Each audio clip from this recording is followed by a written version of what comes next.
नमस्कार, बहुत स्वागत है आपका न्यूज़ 18 का डिजिटल प्लेटफॉर्म आप देख रहे हैं। मैं हूं आपके साथ ऋतु सिंह, मेरे साथ जुड़ गए हैं मेरे सहयोगी आनंद। तो क्या अमेरिका ने सबसे बड़ी गलती कर दी है ईरान के कार्गो शिप पर कब्जा करके? अब इसे लेकर ईरान की क्या मांगे हैं और दूसरी तरफ इस्लामाबाद में जो बैठक होनी है उस बैठक को लेकर फिलहाल क्या अपडेट है, क्या तैयारियां चल रही हैं, आज इस वीडियो में हम इन्हीं सब मुद्दों पर बात करेंगे। आनंद मेरे साथ जुड़ गए हैं। आनंद, क्या इसे अमेरिका की एक बड़ी गलती माना जाए, क्योंकि अमेरिका जो चाह रहा था कि अपनी शर्तें मनवा लेगा लेकिन दूसरी ओर कार्गो शिप पर कब्जा कर लेता है, वैसे में ईरान ने भी अब कुछ मांगे रख दी हैं।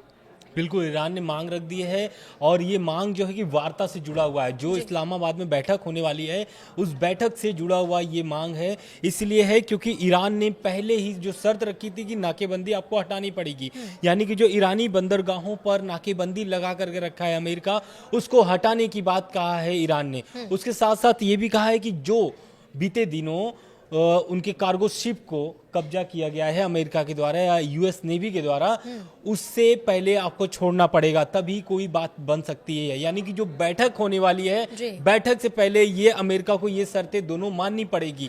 और इस शर्तों को लेकर के भी ट्रंप का भी बयान आ गया है। ट्रंप का बयान खास करके उस नाकेबंदी को लेकर के आया है जो नाकेबंदी यूएस ने लगाया है।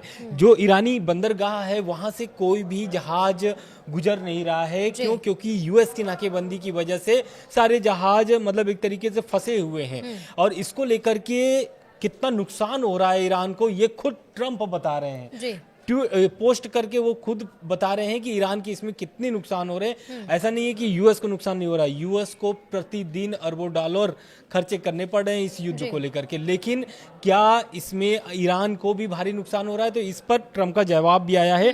ट्रंप ने क्या बोला है, पहले हम ये बता देते कि ईरान ने शर्तें क्या रखी है जो कार्गो शिप को लेकर के है। बिल्कुल, तो उन्होंने बता दिया है शनिवार को, बीते शनिवार को, कि अमेरिका ने जो ब्लॉकेट का उल्लंघन करके, यानी कि जो सीज फायर का उल्लंघन करके ईरानी कार्गो शिप को टोस्का पर कब्जा किया है, उसे छोड़ना पड़ेगा। जितना जल्द छोड़ेंगे उतना जल्द बैठक हो सकती है।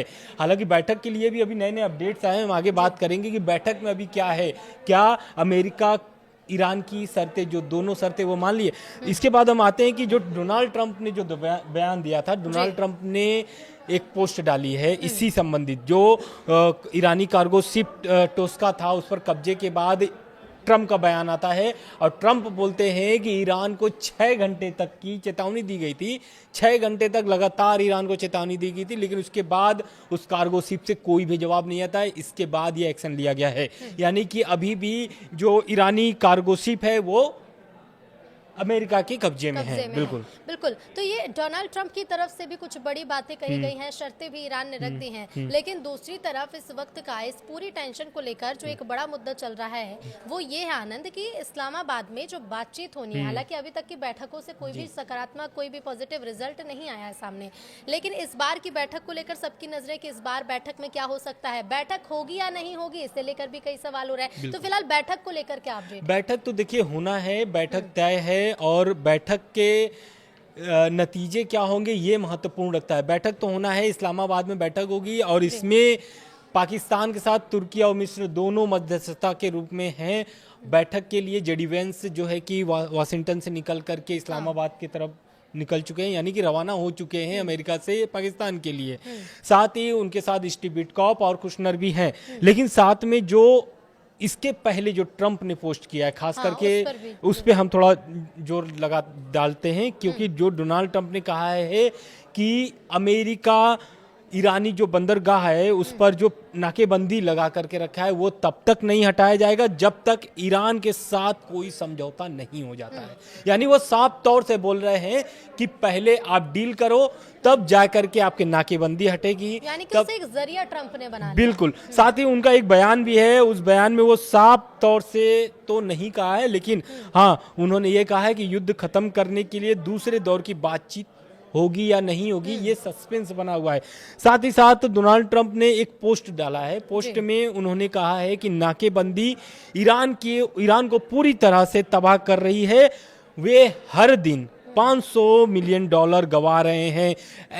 ऐसा लंबे समय तक चला तो नामुमकिन है, यानी कि ईरान को भारी नुकसान हो सकता है आने वाले समय में भी अगर नाकेबंदी जारी रही तो। जी, बिल्कुल। लेकिन जहाँ तक नुकसान की बात है, तो बीते दिनों के जो आंकड़े थे आनंद, उसमें अमेरिका को भी काफ़ी नुकसान हुआ था। बिल्कुल, अमेरिका को भारी नुकसान सहना पड़ा है क्योंकि जब से स्टेट ऑफ हॉर्मुज ईरान की तरफ से बंद किया गया है, तब से कोई भी जहाज वहाँ से गुजर नहीं रहा है। और आपको भी पता है कि 20 से 25% जो है कि व्यापार होते हैं पूरी दुनिया के इसी स्टेट ऑफ हॉर्मुज से। तो उससे आप आकलन लगा लीजिए कि अमेरिका को अभी कितना भारी नुकसान सहना पड़ा है। यही कारण है कि जो ईरानी बंदरगाह है वहाँ पर यूएस का नाकेबंदी है कि अगर अमेरिका को नुकसान होगा तो ईरान को भी नहीं छोड़ेंगे। और उनके इस पोस्ट में दिख भी रहा है कितना भारी नुकसान ईरान को प्रतिदिन हो रहा है। वो ट्रंप खुद बता रहे हैं कि $500 मिलियन प्रतिदिन नुकसान सहना लेकिन पड़ा ये ईरान नुकसान को। और बढ़ सकता है कि बिल्कुल। आनंद, क्योंकि एक तरफ देखिए अमेरिका का साफ कहना ये है कि जब तक समझौता नहीं होगा तब तक ये नाकेबंदी नहीं हटेगी। ईरान ये कह रहा है कि हम बातचीत ही तब तक नहीं करेंगे जब तक आप नाकेबंदी नहीं हटाते हैं। तो हम कह सकते हैं कि ये जो नाकेबंदी वाली स्थिति है ये लंबे समय तक खिंच सकती है। बिल्कुल खिंच सकती है क्योंकि ट्रंप भी उधर एक तरीके से प्रेशर क्रिएट कर रहे हैं कि जब तक आप डील नहीं करोगे तब तक कोई भी नाकेबंदी नहीं हटाई जाएगी। बिल्कुल। जी, लेकिन अब देखिए बैठक की जो संभावना है उसे लेकर सुरक्षा भी बढ़ा दी गई है।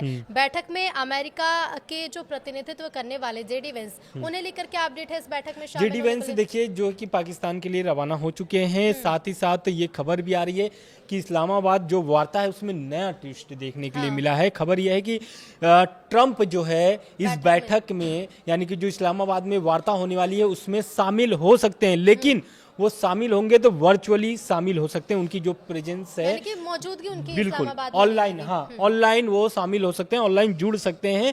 और न्यूज एजेंसी राइटर के मुताबिक अगर बात करें तो एक पाकिस्तानी सूत्र ने कहा है कि बातचीत के आगे बढ़ रही है और बुधवार को होने वाली पूरी संभावना है, यानी कि ये जो बैठक होने वाली है ये कल के डेट में, यानी कि कल बुधवार है, कल ये बैठक होने की पूरी संभावनाएं नजर आ रही हैं। इस बीच ट्रंप का वार्ता में शामिल होने का एक बड़ा अपडेट है क्योंकि अब ईरान ने भी इस्लामाबाद आने के लिए हामी भर दी है।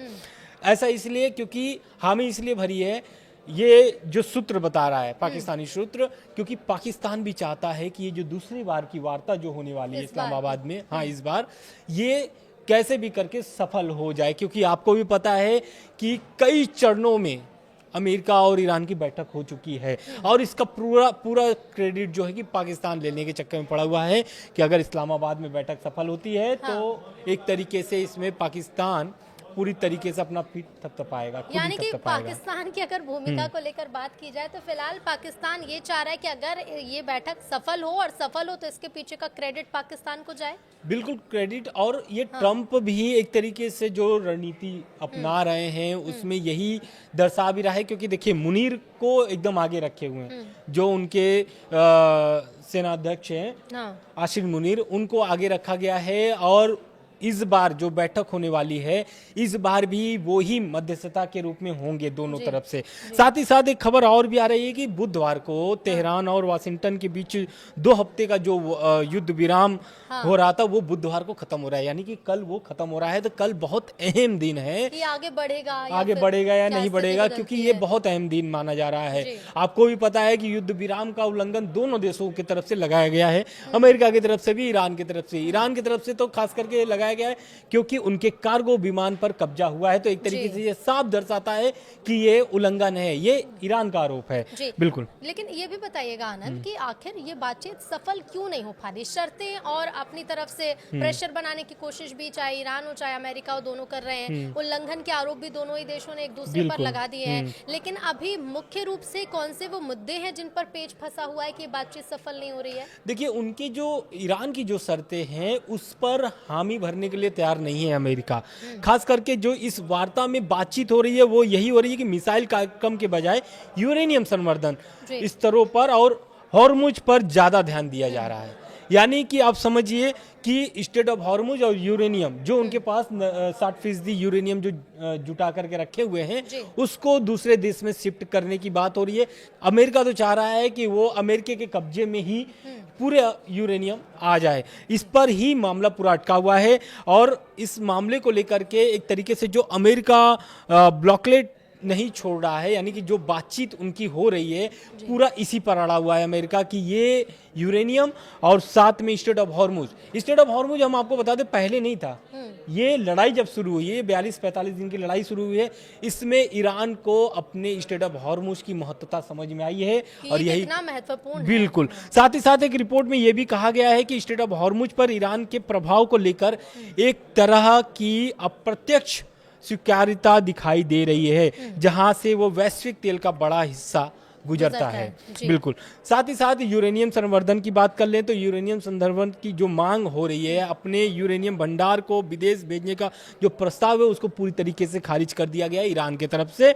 इसी के वजह से वार्ता जो है कि अटकी हुई है। बिल्कुल, बातचीत तो यहाँ पर अटकी हुई है। अब जेडी वेंस के पहुंचने को लेकर जो अपडेट है कि उसकी वजह से जो बैठक का जो समय है या कार्यक्रम है वो बदला है, तो ये भी बताएगा आनंद की जिस तरह से अभी तेहरान और वॉशिंगटन के युद्ध विराम का कल है आखिरी दिन। बिल्कुल, बिल्कुल। अब ऐसे में इससे लेकर और ये जो बैठक का समय है, इस समय को हम कैसे लिंक कर सकते हैं कि क्या ये आगे बढ़ सकती है बैठक या फिर इसका समय और पहले होगा? देखिए, अभी जो खबरें सामने निकल के आ रही है वो यही आ रही है कि बुधवार को इस्लामाबाद में बैठक होने वाली है दोपहर में। हाँ। दोपहर में बैठक हो सकती है और जेडी वेंस इस बार ईरान के साथ होने वाली दूसरी दौर की जो बैठक है, इस बैठक की अमेरिकी प्रतिनिधिमंडल का नेतृत्व करेंगे जेडी वेंस। साथ ही साथ ईरान और अमेरिका की जो बातचीत कल होने वाली है उसमें संभवतः हो सकता है कि ईरान के जो स्पीकर है वो भी शामिल हो बिल्कुल सकते हैं। बिल्कुल। और ऐसे में उम्मीद जताई जा सकती है क्या कि इस बार की बैठक से कुछ निकल कर सामने आए?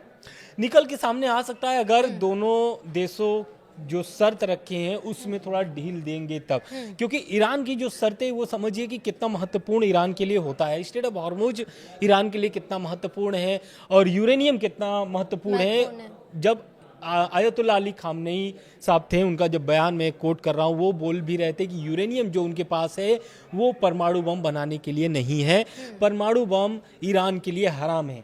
ये आयतुल्लाह अली खामनेई साहब का बयान था और ईरान भी यही शुरुआत से बोलता आया है कि परमाणु बम ईरान को नहीं जरूरत है। जो आखिरी उनका स्टेटमेंट था आयतुल्लाह अली खामनेई साहब का, उनका यही बयान था कि परमाणु बम ईरान की ताकत नहीं है, ईरान की ताकत है ईरान की जनता। ईरान की जनता अगर एकता है ईरान की जनता में तो ईरान को कोई भी हरा नहीं सकता है। यही कारण है कि ट्रंप जो सपना सजोए हुए थे कि रिजिम चेंज कर देंगे ईरान में, तो आप समझिए कि इतने दिनों से युद्ध चल रहा है, इस युद्ध में अब तक रिजिम चेंज करने वाली जो बात है वो क्लियर नजर नहीं आ रही है। यानी कि अभी भी खामनेई साहब यानी कि जो मुस्तफा खामनेई है उनके नेतृत्व में ही ईरान चल रही है। बिल्कुल। और अब देखना ये होगा आनंद की जो बैठक है, इस बैठक में अगर ईरान शामिल होता है और ट्रंप शामिल होते हैं तो क्या बातचीत होती है। और दूसरी बात ये, बड़ी बात ये कि जो नाकेबंदी को लेकर शर्तें हैं, दोनों देश अड़े हुए हैं। अमेरिका कह रहा है कि पहले करो समझौता, उसके बाद नाकेबंदी तुम करेंगे। ईरान का ये कहना है साफ तौर पर कि हम बातचीत ही तब करेंगे जब आप नाकेबंदी को हटा देंगे। अब देखना होगा कि कौन सा देश आगे झुकता है और फिर अगर नहीं झुकता है तो आर्थिक नुकसान दोनों देशों के साथ कई देशों के साथ कुछ झेलना पड़ेगा। फिलहाल देखिए अपडेट आप तक पहुंचाते रहेंगे। बहुत शुक्रिया आनंद आपका हमारे साथ जुड़ने। धन्यवाद।